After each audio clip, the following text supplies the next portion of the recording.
In the book of Matthew now, and we have been for a few weeks, and we're going to talk about it again tonight as we look at the next example of a fulfilled Old Testament prophecy. We've been talking about the four different ways that Matthew, specifically Matthew here, but all the New Testament writers, the four different ways that the New Testament writers use the word fulfill. There are definitely four different ways, and we've been looking at that. We've gone to the book of Matthew because Matthew says 13 times, very specifically, Matthew uses the phrase 13 times that something was done in Jesus' life. We're looking at Jesus here. Something was done in Jesus' life, and that thing that Jesus did fulfilled an Old Testament prophecy. And there are four different ways that Matthew uses that word fulfill. Before we move on to the next example tonight in Matthew chapter, I think we're in Matthew chapter 8, I want to ask a question from Wednesday night. I just want to go back just for a minute. Remember what we talked about Wednesday night. We looked at Matthew chapter 4, verse 12, where Matthew says that Jesus moving from Nazareth to the Galilee. All that happened in the book of Matthew was that Jesus Christ, Jesus, left Nazareth and moved to the city of Capernaum, which is in the Galilee. You can see it on the board up there, what I mean by the Galilee, that tan area on the right here. I guess it's kind of tannish. I don't know what color that is, but that is the Galilee. It's a region, like South Texas is a region. The Galilee is what they call it. And Jesus lived in part of it in Nazareth, and he left and he moved to the area around the Sea of Galilee to a city called Capernaum. It's up here at the top. And this, around the Sea of Galilee in this area, is where Jesus spent most of his 3.5-year ministry around the Sea of Galilee. It wasn't in Jerusalem, which is further south. It was way up here in the north. So Matthew says, here's my question. Matthew says that when Jesus moved, when he left Nazareth and he moved to Capernaum, to the Galilee, that fulfilled what Isaiah said in Isaiah chapter 9. Let's look at these two. I just want to review these because I want to ask a question. This is what we read about in Matthew. Remember, Jesus does something, and Matthew says this fulfills what the Old Testament prophet said. It says, "Now when Jesus heard that John the Baptist had been taken into custody or arrested, he withdrew into Galilee, and leaving Nazareth, Jesus came and settled in Capernaum, which is by the sea, in the region of Zebulun and Naphtali." So that's what happened in the New Testament in Jesus' life. He moved from one city to another. And then Matthew uses this phrase. This was to fulfill what was spoken through Isaiah the prophet, and this is the quote, "The land of Zebulun and the land of Naphtali, by the way of the sea, by the Sea of Galilee, beyond the Jordan, Galilee of the Gentiles. The people who were sitting in darkness saw a great light." And we define the light as Jesus, the light of the world. He is the light. The people who were in darkness, when Jesus came to the area of Zebulun and Naphtali, the Gentiles in that area were no longer in darkness. They had seen the light of God, Jesus Christ. That's what that means. "And those who were sitting in the land and the shadow of death, upon them a light dawned." That's Jesus. So Matthew says that in the Old Testament, Isaiah said that this would happen. You see the quotes there in the capital letters. That's the Old Testament writing. And Matthew says when Jesus left Nazareth and moved to Capernaum, that fulfilled what Isaiah said in the Old Testament. So then we went to Isaiah chapter 9 to find out in what way did Matthew use the word fulfill. is this exactly what Isaiah was talking about? That Jesus, that Messiah, would move from one place to the land of Zebulun and Naphtali, or was Isaiah talking about a different time? We have to know these things so we can understand what Matthew means. It says in Isaiah 9 verse 1 and 2, "But there will be no more gloom for her who was in anguish. In earlier times he treated the land of Zebulun and the land of Naphtali with contempt." Keep reading. "But later on he shall make it glorious." Remember that light shining, Jesus, the light of the world, shining in the land of the Gentiles? He says later on he will make it, God will make that area of Israel, the land of Zebulun and the land of Naphtali, that God would make it glorious. By the way of the sea, on the other side of the Jordan, Galilee of the Gentiles. Now look what it says, exactly what Matthew says. "The people who walk in darkness will see a great light. Those who live in a dark land, the light will shine on them." And if that's all Isaiah said, then I would say this is a literal fulfillment. Isaiah said that this would happen. The people in Zebulun and the people of Naphtali, when Jesus came into that area, they would see the great light. And I'd say that's a literal fulfillment. But if you keep reading in Isaiah chapter 9, you read these thoughts and you wonder, well, did this happen when Jesus was here the first time?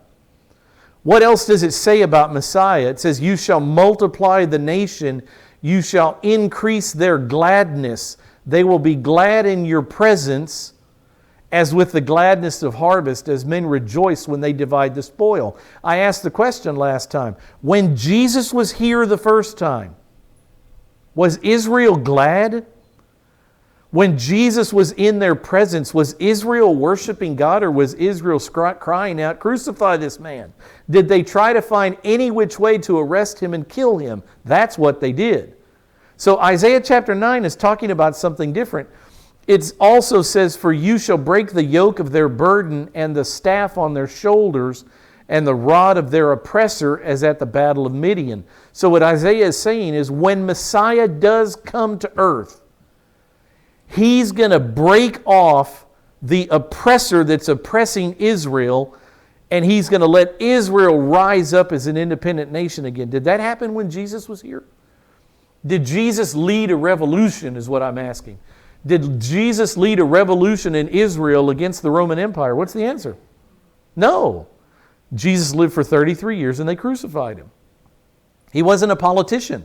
He didn't come for a political reason. He didn't come to cast off Rome. He came as the Lamb of God to pay for the sins of the world. It goes on to say in Isaiah 9, 6 and 7, "For a child will be born to us, a son will be given to us, and the government will rest on His shoulders." Now this is a prophecy of Messiah. We all know that. A child, a human child will be born, a son will be given to us, and when this son comes, the government will rest on His shoulders. When Jesus came the first time, was He the king? Was He the ruler in authority? Did the government rest on the shoulders of Jesus, or was He a lowly carpenter's son? That's what He was. He was a lowly carpenter's son. In Isaiah chapter 9, Isaiah is speaking of a time when Messiah will come. He's speaking of Jesus Christ. But my question is He speaking of the time when Jesus, the first time He was here 2,000 years ago, when He moved from Nazareth to Capernaum? Is that what He's talking about here, or is He talking about a different time when Messiah will live?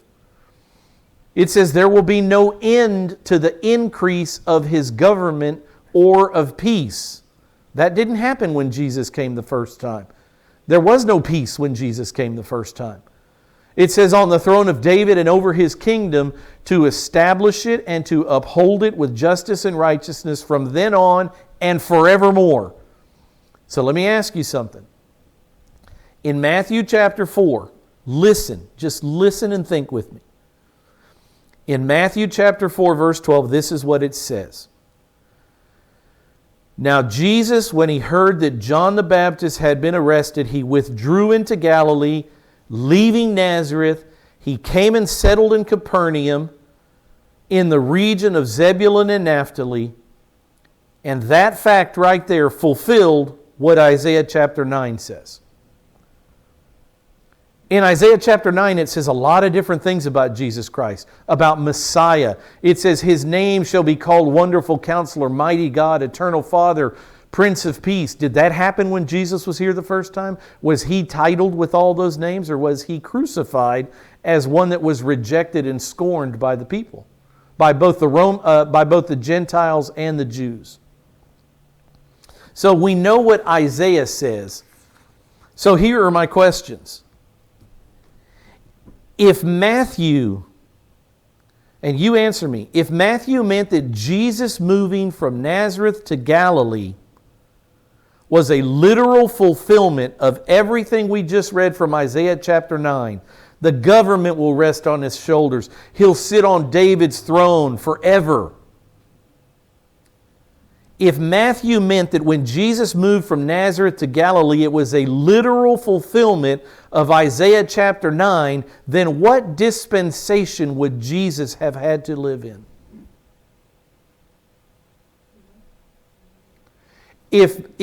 When Matthew said this, Jesus moving from Nazareth to the Galilee fulfills what Isaiah said. If it was a literal fulfillment, He's going to be born in Bethlehem, and then He's born in Bethlehem. That's a literal fulfillment. If everything that Isaiah said about Messiah that you're reading on the board there, look at it. The nation will be multiplied. They'll increase their gladness. They're going to be glad in His presence. He's going to break the yoke of the oppressors over Israel. He did none of that. When will He do that? In the millennium. So if Matthew, in Matthew chapter 4, is using the word fulfill literally, that everything about Isaiah chapter 9 Jesus did when He simply changed locations from Nazareth to Capernaum to the Galilee, then Jesus would have had to live in the millennium. Because these things are only going to be true in the millennium. So it's very important that you know how Matthew uses the word fulfill here, or else it messes up everything about how we see dispensations in the book. I'm trying to tell you that this is very important. If you misinterpret this, then Jesus lived during the millennium. Now let me ask you this. If these things would have taken place when Jesus came the first time, if the nation was glad in Jesus' presence, if they rejoiced, if Jesus would have caused a revolution and an uprising and cast off the Roman oppressors, if He would have sat on David's throne and established it forever, if He lived in the millennium, how long does that period of time last? How long? 1,000 years. Well, how long has it been since Jesus was on the planet? 2,000 years. So what happens to the church age? It doesn't exist. If Matthew, just follow me, I know this is muddy. I got to turn this off. It would make you non-existent, and me too. If you misread how Matthew uses the word fulfill in Matthew chapter 4, and you go back and read Isaiah, and you read all these things, you say, well, Matthew said that Jesus fulfilled it. So that means when Jesus was here, He must have been called Mighty God and Eternal Father and the Prince of Peace. He must have taken the throne of David. He must have established His kingdom. He must have set it up with justice and righteousness, and it must still be going on. You see the problem? They would have killed the king.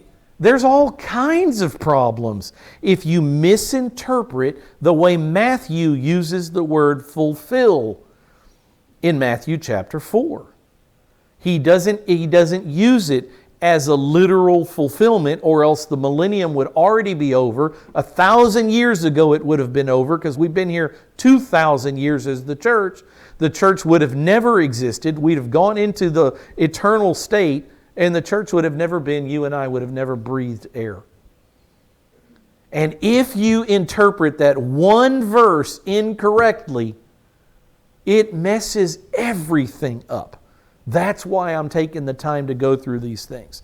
So tonight we're going to look at another one. Turn to Matthew chapter 8. Another choice. How is Matthew using the word fulfill? All Matthew is saying in Matthew chapter 4 is that when Jesus moved from Nazareth to Capernaum, there were similarities between what Isaiah 9 says about Messiah. That one day Messiah would move into the region of Zebulun and Naphtali, into the Galilee, and he would bring light to the Gentiles. That's all he's saying. That Jesus would bring light to the Gentiles one day. But all this other stuff hasn't happened yet. So all he's saying, he's using the word fulfill in the number 3 sense, that there are similarities to what Isaiah prophesied and to what happened when Jesus moved from Nazareth to Galilee. It's just similar. It's not literal. It's not exact. There are similarities. That's all he's saying. But look at this one tonight. Is he using it the same way, or is he using the word fulfill differently?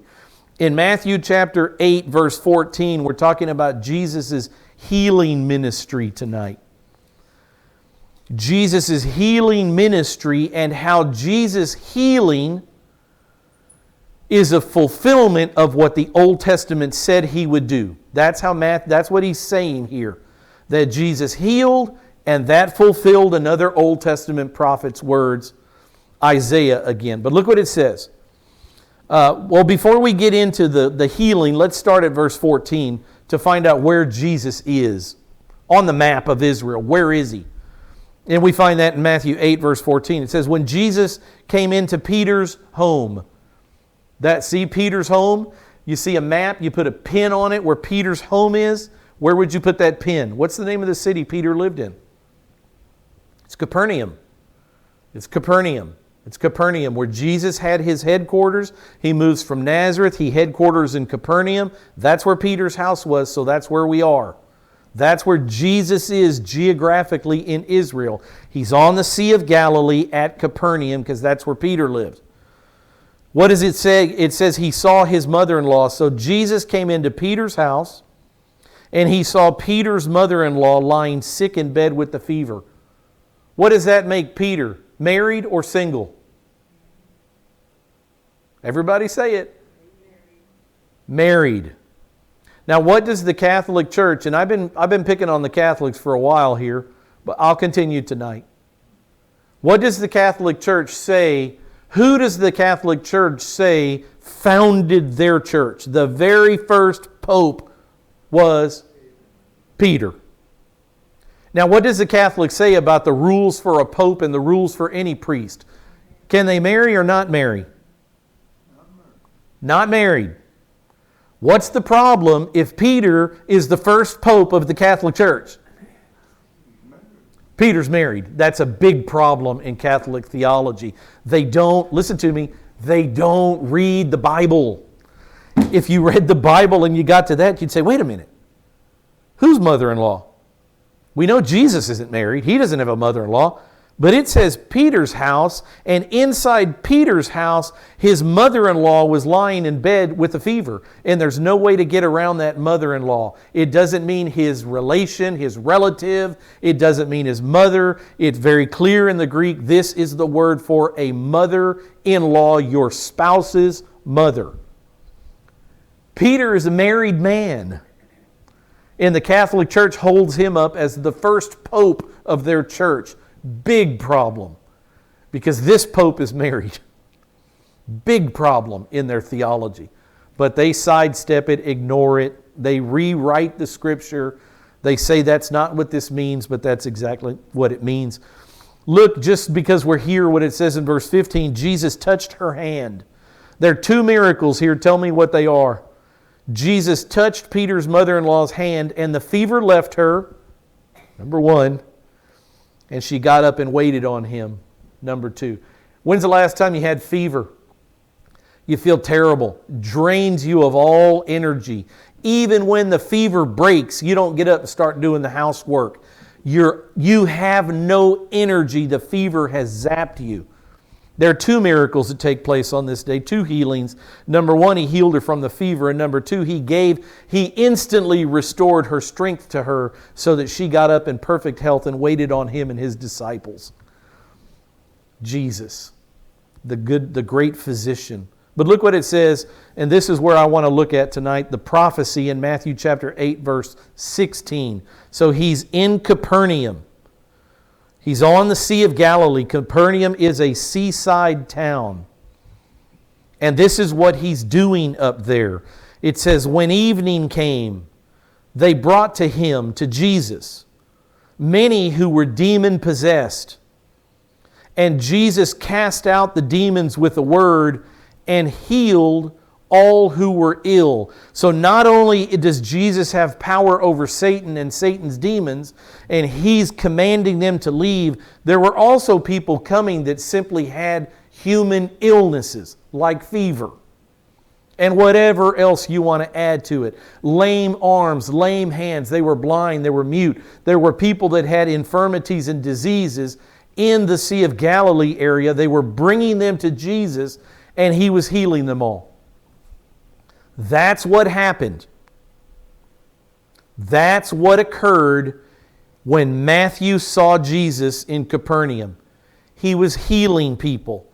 Many, many people were being healed. Okay, that's the fact. And look at what Matthew says after this.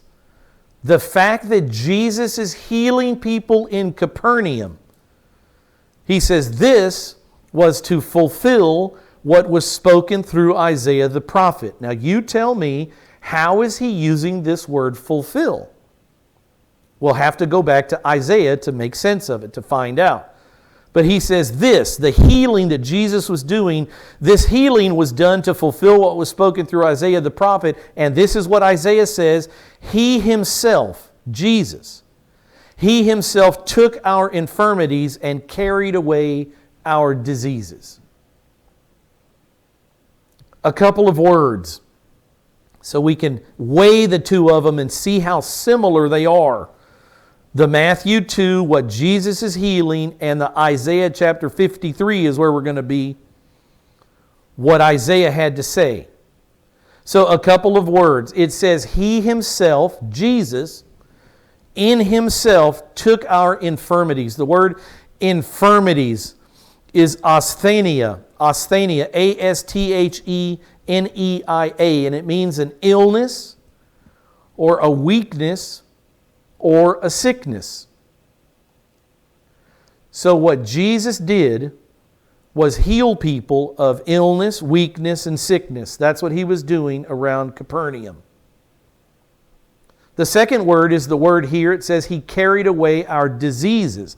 And the word for diseases is nosos, N-O-S-O-S. And it means a disease or an illness. The other thing it says here is that he carried away these things. He carried away our diseases and our illnesses. And that's not what that word means. The Greek word is bastazo, B-A-S-T-A-Z-O. And it doesn't mean to carry something away. That's a terrible translation. What it means is to bear, B-E-A-R, or to endure something unpleasant.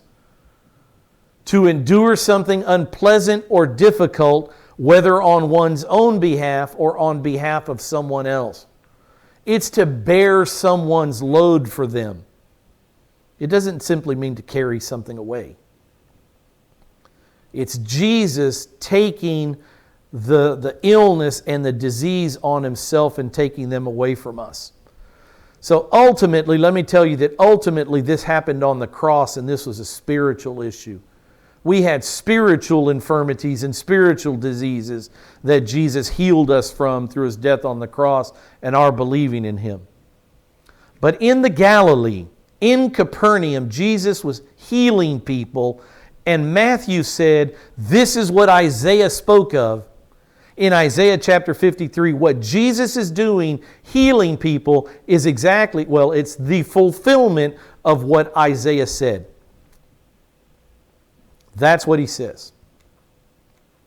So let's go to Isaiah chapter 53. Look at it, it's on the board. Now we get to go back to the Old Testament, and we get to see in Isaiah chapter 53, it's a familiar passage.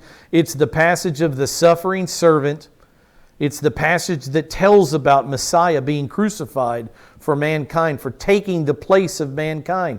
In Isaiah chapter 53, verse 4. Okay, so let me ask you the first question. I got ahead of myself. Is Isaiah 53 about the Messiah? Yes or no? Yes. Is Jesus the Messiah? Yes or no? Yes, without question. So Isaiah 53 speaks about Jesus.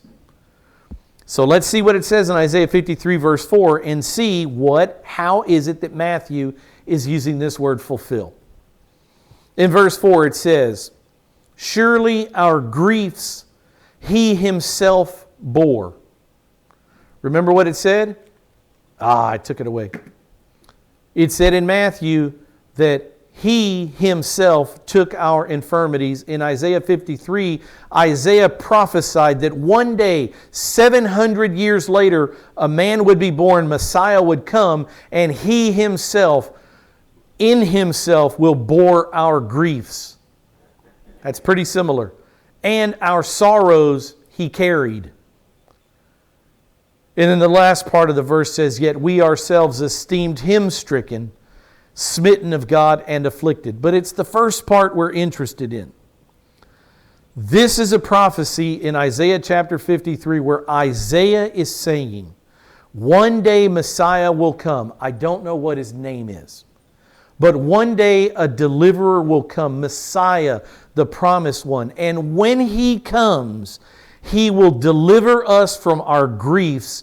He will take our griefs on himself. He will bear them, and our sorrows he will carry away. So let's look at a couple of words here and see if they mean the same thing. Remember in Matthew chapter 8, it said, our infirmities and our diseases. Those are the two words that Matthew talked about, our infirmities and our diseases. So he doesn't exactly quote Isaiah. He mixes it up a bit. But what do these words in Isaiah mean? Is it the same thing? The word for griefs is holy, H-O-L-I. It says, he bore our griefs. And that word holy means sickness, suffering, or misery. That's close. In the New Testament, the word meant illness, weakness, or sickness. Here it means sickness, suffering, or misery. I'll call that a tie. It also uses the word sorrows, that he carried our sorrows. And the word sorrows in the Hebrew is mokov, M-O-K-O-B, and that means our pain or our suffering or our sorrow. And the word diseases meant disease or illness. Pain, suffering, sorrow, disease, illness. Here's what I'm trying to say. The words are very closely related. They're human, physical ailment words. Pain, suffering, sorrow, illness, disease. So Matthew says that Jesus takes or bears or endures the illnesses and the pains of man in his own body. Is that what Isaiah said? Isaiah said, surely our griefs he himself bore and our sorrows he carried. Is that what Isaiah said Messiah would do? Jesus came and he healed people in Capernaum. He took their griefs away. He took their illnesses away. He took their sorrows away. He took their sufferings away by healing them. Remember, you've got four choices. Matthew used the word fulfill. We've gone back to Isaiah 53 and we've determined these things. Isaiah 53 is talking about the Messiah. Yes, it is. Jesus is the Messiah. Yes, he is. Isaiah 53 said that when Jesus came, he himself would take away the griefs or the illnesses or the sorrows or the pain of men. When Jesus got here in Matthew chapter 8, is that what he did literally? Is that what he was doing in Capernaum, taking people's griefs away and taking their sorrows away? Don't be scared. Is that what he did? What do you think? It's what he said he did. It's what Isaiah said he would do, and it's what Matthew said he did. This, friends, is a literal use of the word fulfill. This is just like when it said in Micah, Messiah will be born in Bethlehem, and then you go to the book of Matthew, sure enough, there's Messiah born in Bethlehem. It's a literal fulfillment of what an Old Testament man said. And here you have it again. In Isaiah 53 verse 4, Isaiah says, one day Messiah will come. And that Messiah will take our griefs, our sorrows. We've defined them as sickness, pains, diseases, sufferings. He will take them away. He will carry them, bear them in His own body. And Matthew says that's what He did. He was healing people in Capernaum, taking away their griefs and their sorrows, their pains, their diseases, their illnesses. When Matthew says that many were brought to Him and He cast out the spirits and He healed all who were ill. And then He says this healing was to fulfill what was spoken through Isaiah the prophet, that He Himself took our infirmities and carried away our diseases. That is a literal, simple, prophetic fulfillment. Isaiah said He would do it, and here He is doing it. It's literal. It's straight across literal. It's not similar to what Isaiah said He would do. It's exactly what Isaiah said He would do. He would find ill people and heal them. They would have griefs and sorrows, and Jesus would take them from Him. It's literal. Straight across literal. Isaiah said He would do it. Jesus did it. It's literal. It's a number one fulfillment. Matthew just used a number 3 use of fulfillment. Now he changes 4 chapters later and he uses fulfillment in a different way. And next time when we'll meet, we'll see Matthew switch again and use the word in yet another way. Because words have different meanings in different contexts in the book. They don't always mean the same thing. When he says that what happened here fulfills what the Old Testament said would happen, sometimes they're just similarities. Sometimes it's exact. Sometimes you can't even find that verse in the Old Testament because it's not there. He's just gathering a lot of Old Testament verses and saying that what Jesus is doing fits all of these Old Testament verses in summary, and he'll make a quote that no prophet ever said. It's tricky language. This book isn't a riddle.